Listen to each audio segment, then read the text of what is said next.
오늘 하나님께서 우리에게 주신 말씀은 에베소서 3장 20절에서 21절의 말씀입니다. 신약성경 에베소서 3장 20절에서 21절의 말씀입니다. 신약 313면입니다. 제가 하나님의 말씀을 봉독하겠습니다. 우리 가운데에서 역사하시는 능력대로 우리가 구하거나 생각하는 모든 것에 더 넘치도록 능히 하실 이에게 교회 안에서와 그리스도 예수 안에서 영광이 대대로 영원 무궁하기를 원하노라. 아멘. 아멘. 건강하면 포기함이 따른다. 건강하면 포기가 따른다라는 제목으로 하나님의 말씀을 나누도록 하겠습니다. 최근 아내가 임신을 하였는데요. 그러면서 저희 부부에게 있어서 아이에 대한 바람은 무엇보다 건강하게 태어나는 것입니다. 뭐 이런 아이가 되면 좋겠다, 이런 바람 필요 없고요. 그저 건강하게 태어나는 것이 바람입니다. 그래서 주차마다 이렇게 초음파 통해서 지금 2.5cm라고 하는데요. 막 팔다리가 이렇게 팔랑팔랑 거리고 심장이 콩닥콩닥 막 잘 뛸 때마다 건강해서 얼마나 감사한지 모릅니다. 이를 위해 저는 아내를 도와서 그저 쉬려는 것을 포기하고 더 운동하려고 하고, 과식하려는 것을 포기하고 건강하게 먹으려고 하고 있습니다. 건강하면 언제나 포기가 따르기 때문입니다. 여러분, 우리는 건강한 교회를 이루어야 합니다. 예수 생명이 흐르는 건강한 교회 이루어야 합니다. 이에 필요한 것이 포기하는 것입니다. 여러분, 우리는 무엇을 포기하면 예수 생명이 흐르는 건강한 교회 이룰 수 있을까요? 이를 오늘의 에베소서를 통해 살펴보려고 합니다. 에베소서는 교회가 무엇인가에 대한 교회론에 대한 책인데요. 건강한 교회를 이루길 원하신다라고 하면 에베소서를 읽으시길, 그리고 오늘의 에베소서를 통해서도 건강한 교회 이루는 저와 여러분 되기를 주님의 이름으로 축복합니다. 오늘 본문 에베소서 3장 20절의 말씀 같이 한번 읽어보도록 하겠습니다. 우리 가운데서 역사하시는 능력대로 우리가 구하거나 생각하는 모든 것에 더 넘치도록 능히 하실 이에게. 아멘. 먼저 에베소서가 말하는 교회라는 것은요, 언제나 이러한 건물이 아니라 예수를 그리스도라고 고백하는 저와 여러분이라는 것입니다. 가정에서나 일터에서나 어디서나 예수는 선생님 정도가 아닌 그리스도라고 고백할 수 있는 건강한 교회, 저와 여러분 되기를 간절히 바랍니다. 우리 교회된 서로에게 이렇게 한번 인사해 보겠습니다. 당신이 하혜성 교회입니다.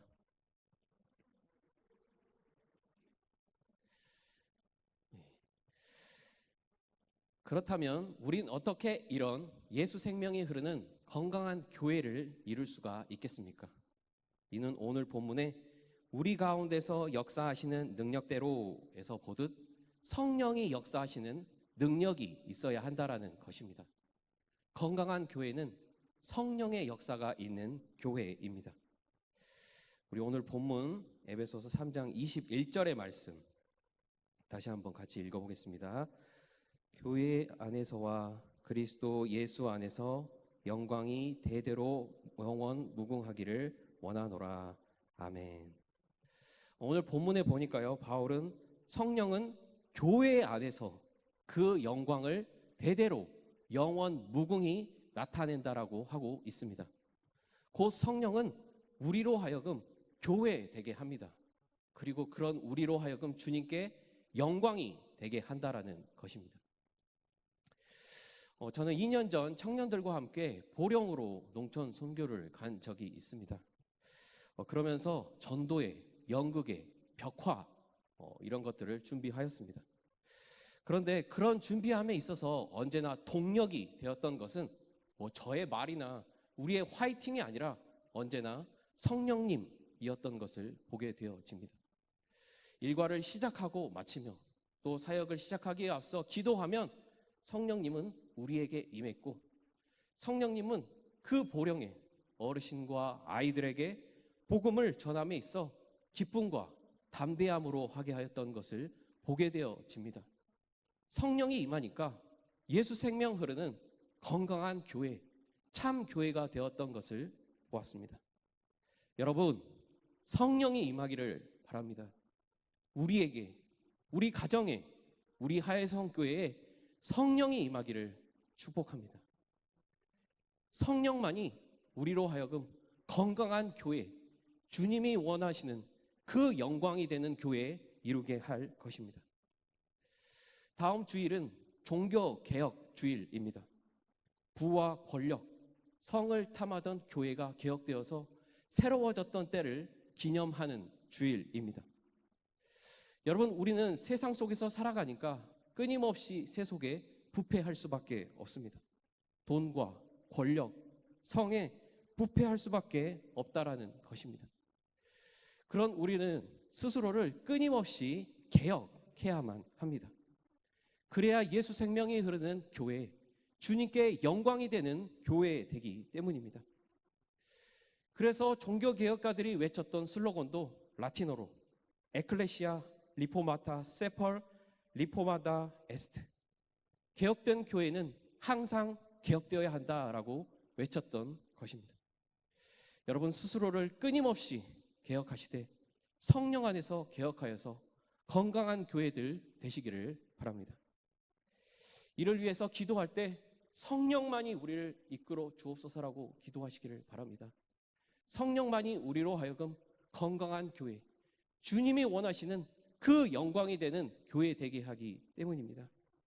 그래서 그 성령의 이끄심 속에서 어디서나 참 교회답게 살아가는 저와 여러분 되기를 간절히 바랍니다. 여러분, 그렇다면 성령이 이끄시는 교회라는 것은 어떤 교회입니까? 우리가 어떤 교회가 되면 주님께 영광이 되겠습니까? 이는 화평을 이루는 것입니다. 어떤 화평입니까? 이는 먼저는 하나님과 화평이요, 둘째는 이웃과 화평입니다. 곧 우리가 성령을 구하고 성령을 받으면 받을수록 우리는 하나님과 화평하게 되고, 성령을 받으면 받을수록 우리는 가족과 화평하며 이웃과 화평할 수밖에 없다라는 것입니다. 성령을 구했는데, 기도를 했는데 우리 안에 여전한 불화가 있다라고 하면 그것은 성령이 아님을 명백히 그리고 확실히 아시기를 바랍니다. 전 과거 청년 시절 농촌 선교를 진도로 간 적이 있습니다. 전 팀장으로 갔고 은혜롭게 두 번째 일정을 마치고 선교와 집회를 마치고 자려고 했습니다. 그런데 갑자기 공동체 회장이 팀장들을 다 모여라고 부르는 것입니다. 그리고 피드백을 하자고 하더니 그때부터 온갖 지체들에 대한 뒷담화를 하는 것을 보았습니다. 걔는 어떻고 그러면 안 된다면서 말입니다. 전 모기도 몰리고 그 뒷담화를 듣고 있자고 하니까 분노가 되어서 이렇게 말했습니다. 아니, 우리가 이렇게 남 뒷담화 하자고 여기 모였습니까? 서로 격려하고 축복해도 모자랄 판에 이게 뭡니까? 그리고 저는 이 자리를 빨리 끝내자고 했고 그렇게 끝나게 되었습니다. 전 그 이후로 목회자가 되어서 청년들과 선교를 가게 될 때면 항상 이 설교합니다. 여러분, 사역 잘하려고 하지 말고 서로 사랑하세요. 사역 못해도 괜찮습니다. 우리 안에 사랑이 있다면 그 선교야말로 성공입니다. 근데요, 불신자들 10명, 100명 전도해도 정작 우리 안에 미움이 있고 상처가 있다라고 하면 전도된 그 사람은 하나님께 이르지만 우리는 실패입니다. 그러니 여러분, 사역이 아니라 사랑하려는 우리 청년부, 그런 우리의 이번 선교 되길 축복합니다 라고 말씀하고 있습니다. 여러분, 성령이 원하시는 교회는요, 하나님과 화평은 물론 그 어떤 이웃과도 화평을 이루는 교회입니다. 나와 맞는 사람, 나에게 잘해주는 사람, 그런 사람과 화평은 불신자도 누구도 이루는 것입니다. 그런데요, 성령의 능력은요, 나와 반대되고 내게 극심한 상처를 주는 사람과도 적극적 화평을 이룰 때 그 성령의 능력은 참으로 드러난다라는 것입니다. 만약 가정에서 나와 반대되고 내게 극심한 상처를 준 남편에게, 그리고 자녀에게, 그리고 또한 아내에게 그와도 적극적 화평을 이루고 있다라고 하면 그 사람이야말로 참 교회, 성령이 역사하는 교회라는 것입니다. 생각해 보십시오.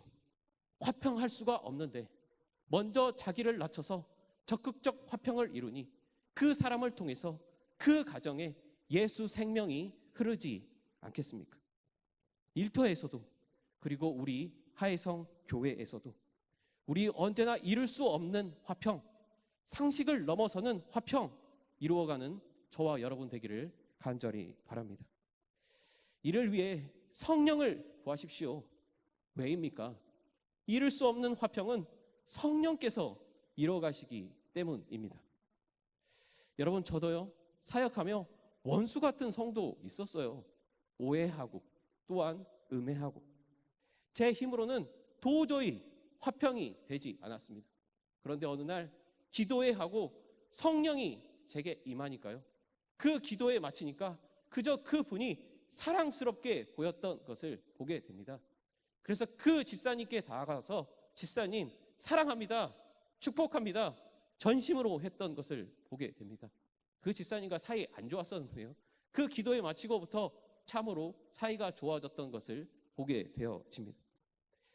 여러분, 주님께 영광이 되는 교회라는 것은요, 사역자 하는 교회 아니고요, 사람 많은 교회 아니고요, 주님께 영광이 되는 교회는요, 화평을 이루는 교회임을 아시기를 바랍니다. 이를 위해 예배와 사역 전에 예배 잘 되게 해주세요, 사역 잘 되게 해주세요, 여러분 이것은 주님의 영역이니까요, 그런 건 주님께 맡기고 그저 우리는 화평 이루게 해주세요라고 기도하시기를 바랍니다. 그래서 언제나 화평의 교회 이루는 저와 여러분 되길 간절히 바랍니다. 여러분, 그런데 여러분, 이렇게 화평의 교회를 이룬다라는 것이 그냥 되는 것이 아니라는 것입니다. 언제나 포기가 따릅니다. 어떤 포기가 따릅니까? 이는 나를 포기하되 나의 시간, 나의 체력, 나의 신념, 자존심, 돈, 명예, 하물며 생명까지의 포기가 따릅니다. 그럴수록 화평이 이루어지게 됩니다. 얼마 전 TV에서 이 배우 문소리 부부를 보았습니다. 그러면서 슬기로운 결혼 생활에 대해서 말하는데 이런 말을 하더라고요. 나 이만큼 했으니 당신도 이만큼 해. 딱 잘라 말할 수 없다. 서로 더 감당하려고 하게 된다. 사람이 가까이서 보고 존경하기 어렵다. 멀리서는 존경스러운 사람 많다. 우리는 가깝지만 서로에게 존경받을 사람이 되기를 원한다. 그래서 최선을 다하고 있다. 곧 서로가 사랑하는 그 당신을 위해서 자기를 포기하려고, 먼저 포기하려고 하니까 그 집안이 화평이 되고 아름다움이 되는 것을 보게 되어집니다. 여러분, 이런 자기 포기라는 것이 참으로 어려운 것인데요, 여러분, 우리는 어떻게 세상에서 자기를 잘 포기할 수 있는 사람이 되겠습니까? 그래서 에베소서의 중심 구절인 에베소서 2장 14절을 함께 읽어보려고 합니다. 우리 2장 14절의 말씀 같이 한번 읽어보겠습니다. 그는 우리의 화평이신지라.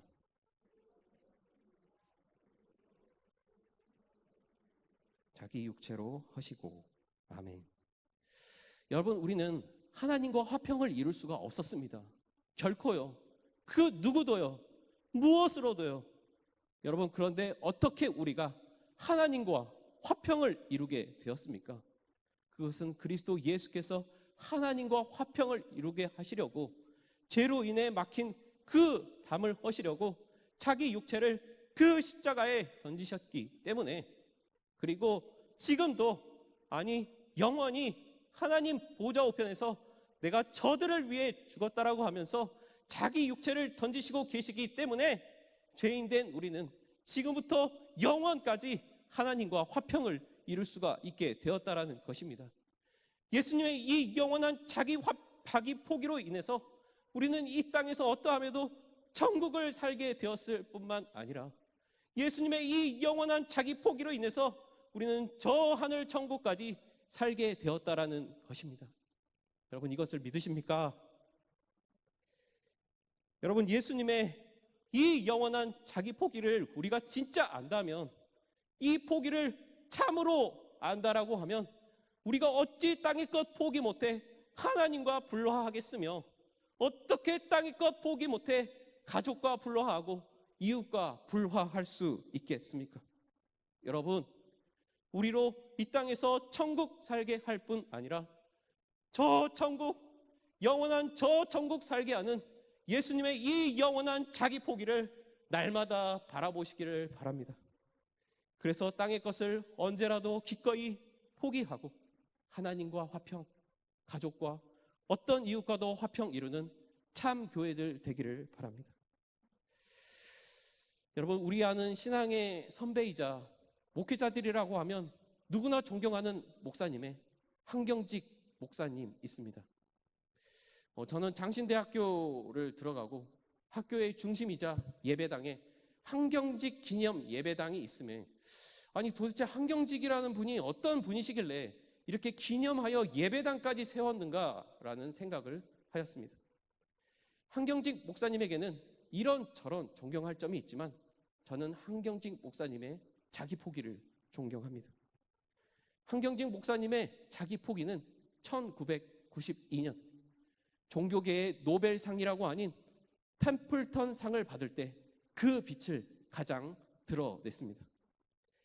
한경직 목사님은 템플턴 상의 상금이 무려 107만 달러였었는데 그 상금을 모조리 다 북한 독기 성금에 기탁을 하면서 내가 1분 동안 100만 장자가 돼봤습니다 라는 말씀을 하셨음은 물론 그 수상소감의 자리에서 신사참배에 대한 죄를 회개하며 이런 말씀하셨습니다. 저는 역사 앞에 죄인입니다. 전 일제시대 신사참배를 하였습니다. 그 죄를 제대로 회개하지 않았습니다. 일생의 짐이었는데 우상숭배의 죄를 이제야 회개합니다. 이런 저를 지도자로 상을 줄 때마다 몸둘 바를 모르겠습니다. 세상에 상을 많이 받으면 하늘에 상이 없다는데 참으로 걱정입니다.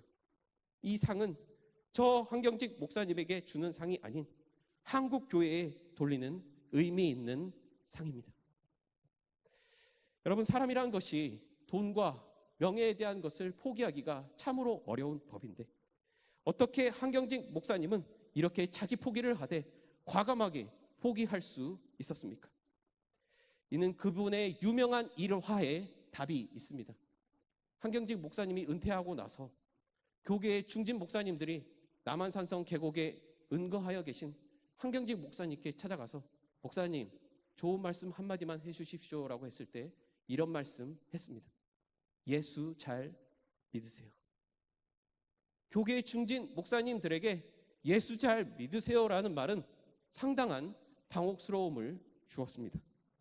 여러분, 한경직 목사님의 예수 잘 믿으세요라는 말이 무슨 말입니까? 이는 예수 그리스도로 인한 저 천국을 더욱 믿으라는 것입니다. 저 하늘 천국 더욱 믿어야 땅의 것 과감히 포기하고 참 목회자 된다라는 것이었습니다. 곧 한경직 목사님은 그리스도로 인한 저 하늘 천국 믿음이 넘쳤기 때문에 그 천국 믿음으로 땅에서 자기를 시간이 갈수록 인생의 말년이 될수록 과감히 포기할 수 있었던 것을 보게 되어집니다. 저도요, 이런 목회자 되기를 간절히 원합니다.